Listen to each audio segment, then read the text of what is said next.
अस्सलाम वालेकुम नाज़रीन, एक नई वीडियो के साथ मैं हूँ आपका मेज़बान रज़ा अब्बास। कौमी सलामती का इजलास इस्लामाबाद में मुनक़्क़िद हुआ। एलामिया हमारे सामने आ गया है। वो एलामिया है क्या है, मिनवान आपके सामने रख देते हैं और उसके साथ जो उससे जुड़े हुए दो एक अहम नुक्ते हैं वो भी हम इस वीडियो के आखिर में आपके साथ शेयर करेंगे। तो सबसे पहले मुलाहिज़ा कर रहे हैं कि कौमी सलामती का जो एलामिया निकल कर हमारे सामने आया है वो है क्या है। तो कौमी सलामती की मौजूदा सूरत हाल का जायज़ा लेने के लिए पार्लिमानी कमेटी बराए कौमी सलामती का इजलास आज इस्लामाबाद में मुनक़्क़िद हुआ। आज के इजलास में कौमी सलामती की पार्लिमानी कमेटी ने दहशतगर्दी की हालिया कार्रवाइयों की वाज़ेह अल्फाज पर मज़म्मत की और मुतासर ख़ानदानों के साथ गहरी यकजहती का इज़हार किया है। कमेटी ने इंसदाद दहशतगर्दी ऑपरेशन के नकात में सिक्योरिटी फोर्सेस, कानून नाफिज करने वाले इदारों की बहादुरी और पेशा वराना महारत को सराहते हुए दहशतगर्दी को उसके तमाम शक्लों में ख़त्म करने के लिए पाकिस्तान की गैर मुतसलसल आज़म का अयादा किया है। पाकिस्तान दहशतगर्दी को उसकी तमाम शक्लों में ख़त्म करने के लिए, ये नुक्ता याद रखिएगा, आगे चलकर हम इस पर बात करेंगे। कमेटी ने रियासत की पूरी ताकत के साथ इस खतरे का मुकाबला करने के लिए तस्वीराती और एक मुतफ़क्का सियासी आज़म पर जोर देते हुए इंसदाद दहशतगर्दी की कौमी इत्तेफाक की ज़रूरत पर जोर दिया है। और कमेटी ने दहशतगर्दों के नेटवर्क को ख़त्म करने के लिए लॉजिस्टिक सपोर्ट के इंसदाद दहशतगर्दी और जराइम के गठजोड़ को ख़त्म करने के लिए नेशनल एक्शन प्लान और अज़्म और इस्तेहकाम की क़िमत अमली पर फौरी अमल दरामद पर जोर दिया है। इसके साथ कमेटी ने प्रोपेगेंडा फैलाने वाले अपने पैरोकारों को भर्ती करने और हमलों को मजबूत करने के लिए दहशतगर्द ग्रुपों की जानिब से सोशल मीडिया प्लेटफॉर्म्स के बढ़ते हुए गलत इस्तेमाल पर तशवीश का इज़हार भी किया है और उसकी रोकथाम के लिए इक़दामात पर भी जोर दिया है। कमेटी ने दहशतगर्दों के डिजिटल नेटवर्क्स के सदेबाब के लिए तरीक़ाकार वाज़े करने पर भी जोर दिया है। अफवाज पाकिस्तान और कानून नाफिज करने वाले इदारों की गैर मुतसलसल हिमायत का अदा करते हुए कमेटी ने उनकी क़ुरबानी और मुल्की दिफा के अज़्म का एतराफ़ किया और कहा कि कौम दहशतगर्दी के ख़िलाफ़ जंग में मुसल्लह अफ़वाज, पुलिस, फ्रंटियर, कांस्टेबलरी और इंटेलिजेंस एजेंसीज के साथ शाना बशाना खड़ी है। कमेटी ने इस बात का अदा किया कि दुश्मन क़व्वतों के साथ मिली भगत से काम करने वाले किसी भी इदारे, फ़र्द या ग्रोह को पाकिस्तान के अमन और इस्तेहकाम को नुकसान पहुँचाने की इजाज़त नहीं दी जाएगी।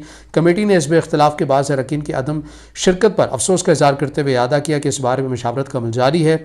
कौमी असम्बली के स्पीकर की ज़ेर सदारत इजलास में वज़ीर-ए-आज़म, पार्लिमानी कमेटी के अरकान, सियासी कायदीन, चीफ ऑफ आर्मी स्टाफ, अहम वफाकी वज़रा, फ़ौज और इंटेलिजेंस एजेंसीज़ के आला हुकाम ने शिरकत की। गो कि हम इससे पहले वीडियो में आपको बता चुके हैं कि पाकिस्तान तहरीक इंसाफ ने बहैसियत सियासी जमात इस इजलास के अंदर शिरकत नहीं की है, क्योंकि उनका मुतालबा था कि उनकी लीडर से मुलाकात करवाई जाए। एक इर्रेलेवेंट चीज़ को उन्होंने मशरूत किया इतनी अहम चीज़ के साथ, लेकिन बहरहाल उनकी सियासत है। वो अगर समझते हैं कि इस अहम मामले के ऊपर, हसास मामले के ऊपर भी अगर उन्हें सियासत करनी चाहिए तो वो आज़ाद हैं अपने फ़ैसले में। लेकिन बहरहाल अब ये फ़ैसला जो कौमी सलामती में हमें एक एलामी की सूरत में निकल आया, इसमें जो एक नुक्ता हमें याद रखने की ज़रूरत है वो ये है कि दहशतगर्दी को कोई भी शक्ल उससे ख़त्म करने के लिए अब इसके अंदर सोशल मीडिया का भी जो है वो जिक्र किया गया है। अब इसमें दो तरह के सोशल मीडिया, एक तो वो है जो Baloch liberation army and Bharat की मदद से आपको वसाइल लगते हुए इस्तेमाल होते हुए नज़र आते हैं कि जैसे BLA वहाँ पे कोई कार्रवाई करती है तो यहाँ पे कुछ ट्विटर अकाउंट्स हैं, वहाँ पर वो तस्वीरें, वीडियोज़ एज इट इज़ आ जाती हैं। एक दूसरे वो हैं जो उन्हीं नैरेटिव को आगे रीट्वीट भी करते हैं, उनको सपोर्ट भी करते हैं, चाहे उनको रीट्वीट ना भी करें तो अपने से कुछ ऐसी चीज़ बनाते हैं कि तमाम के तमाम जो जितना कंटेंट होता है वो दहशतगर्दों को कहीं ना कहीं सपोर्ट कर रहा होता है। जैसे जाफ़र एक्सप्रेस वाक़े के ऊपर ट्रेन हाईजैक हुई और उसमें जो ऐसा प्रोपेगेंडा किया गया जिसमें पाकिस्तान तहरीक इंसाफ के 4 से 5 जवानों को गिरफ्तार कर लिया गया और उनसे जो मुतल्लिक़ शवाहिद निकले हैं वो यही हैं कि जाफ़र एक्सप्रेस जब ट्रेन हाईजैक हुई तो उन्होंने ऐसा कंटेंट क्रिएट किया जिससे फ़ायदा हो रहा था, अगर डायरेक्टली नहीं तो इनडायरेक्टली फ़ायदा हो रहा था उस नैरेटिव को जो कि BLA का नैरेटिव है। तो बहरहाल उन्हें गिरफ़्तार किया गया है, उनसे मज़ीद तफ्तीश भी जारी है। पाकिस्तान तहरीक इंसाफ ने हस्बे मामूल उनसे ऐलान लाताल्लुक़ी भी कर दिया है, मगर मुकम्मल तौर के ऊपर कर भी नहीं रहे। शेख वक़ास अकरम कहते हैं कि गरीब के बच्चे पकड़ लिए हैं, दूसरी तरफ कहते हैं हमारा इनसे कोई ताल्लुक़ नहीं है। लेकिन बहरहाल वो बड़ी अहम शख्सियत पाकिस्तान तहरीक इंसाफ की, उनके साथ वो मौजूद रहे, उनके साथ तस्वीर मौजूद हैं, अली खान के साथ तस्वीर मौजूद है, ऑफिस में पाकिस्तान तहरीक इंसाफ की रहे, लेकिन बहरहाल वो मौजूद नहीं है। लेकिन रियासत की जानिब से फैसला कर लिया गया है कि सोशल मीडिया पर भी क्रैकडाउन करना है और अमली मैदान में भी करना है। अब इसमें अमली मैदान में जो सबसे बड़ी एक मेन चीज़ ये होती है इंटेलिजेंस ऑपरेशन। जब आपकी इंटेलिजेंस सही मुतहरिक होगी तो बहुत बड़े जो हमले हैं वो आप वक्त से पहले भी रोक सकते हैं।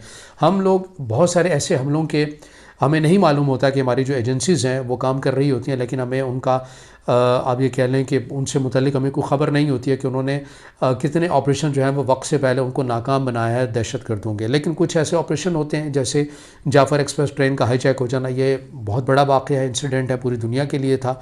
लेकिन जब ऐसे ऑपरेशन बर वक्त इंटेलिजेंस मालूमात ना मिल सके तो उसके ऊपर फिर लोग सवाल उठाते हैं कि हमारी इंटेलिजेंस एजेंसीज़ को ये वक्त से पहले क्यों मालूम नहीं हो सका कि इतनी बड़ी कार्रवाई जो है वो होने जा रही थी और इसके वक्त से पहले नहीं रोका गया। कुछ ऐसे ऑपरेशन होते हैं जिनमें दहशतगर्द कामयाब हो जाते हैं, लेकिन बड़ी तादाद के अंदर ऐसे भी ऑपरेशन होते हैं जिनमें आपके फ़ौज पाकिस्तान या इंटेलिजेंस एजेंसी जो हैं वो कामयाब हो सकते हैं। लेकिन अब देखना ये है इस पॉलिसी के अंदर कितना तसलसल रहता है।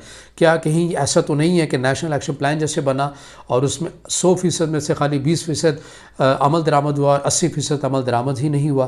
क्या वो वैसे ही ये आज का ही इजलास है, या आज का इजलास एक गैर रवायती इजलास कंसिडर किया जाएगा जिसमें तमाम नुकात, जिन जिन नुकात का भी डिसाइड किया गया है, जिसमें ये डिसाइड किया गया है कि अगर दहशतगर्द किसी मुल्क भी भाग जाता है पाकिस्तान को नुकसान पहुँचाकर, उसका पीछा किया जाएगा चाहे वो दुनिया के किसी भी मुल्क में हो। क्या इन तमाम पॉलिसीज़ के ऊपर अपनी हिकमत अमली को हम इम्प्लीमेंट भी होता हुआ देखेंगे, या फिर वही काम होगा जो इससे पहले नेशनल एक्शन प्लान का था? बहरहाल ये तो आने वाला वक्त ही बताएगा। तो ये थी अब तक की नाज़रीन मालूमात जो हमने आप तक शेयर की हैं। अगर आप ये समझते हैं कि मालूमात मुफीद हैं तो अपने दोस्तों के साथ ज़रूर शेयर कीजिए, लाइक कीजिए, चैनल को सब्सक्राइब कीजिए। और हमेशा आखिर में मैं एक बात कहता हूँ कि कमेंट्स में हमें अपनी राय ज़रूर दिया करें, क्योंकि आपकी राय हमारे लिए बहुत मायने रखती है।